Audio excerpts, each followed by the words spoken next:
उन्हाळ्याच्या पार्श्वभूमीवर कृषी पंपाचा वीज पुरवठा 8 तासांवरून 6 तासांवर आल्याच्या निर्णयाविरोधात कागल तालुक्यातील सिद्धनेरली परिसरातील शेतकरी आक्रमक झाले आहेत.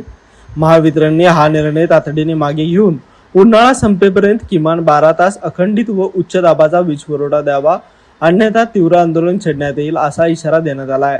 सिद्धनेरली येथे महावितरणचे सहाय्यक अभियंता सागर कांबळे यांना निवेदन देण्यात आले. कॉम्रेड शिवाजीराव मगदुम यांनी कडक उन्हामुळे पिकांना मोठ्या प्रमाणात पाण्याची गरज असल्याचे सांगत वीज कपात अन्यायकारक असल्याचा आरोप केला.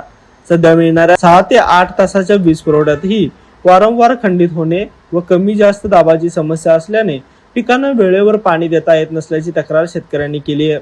उपसा बंदीमुळे आधीच अडचणीत आलेल्या शेतकऱ्यांवर वीज कपातीमुळे दुहेरी संकट ओढवले असून पिके जाळण्याची भीती व्यक्त करण्यात आली आहे. स्मार्ट मीटर धोरणालाही विरोध दर्शवत ग्राहकांच्या परवानगीशिवाय मीटर बसवू नयेत अशी मागणी करण्यात आली आहे.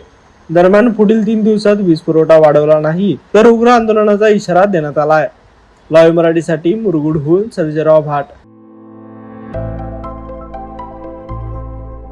आविष्कार इन्फ्रा तुम्हाला देत आहे विविध लोकेशन्सवर NA प्लॉट्स आणि प्राईम फ्लॅट्सचे प्रोजेक्ट्स. नंदिनी जाधव नगर, शांत निवांत कोल्हापुरात घर म्हणजेच नंदिनी जाधव नगर. मल्हार रामगिरी, तुमच्या स्वप्नातील बंगल्याची पहिली पायरी. मल्हार रामगिरी हातकणंगले.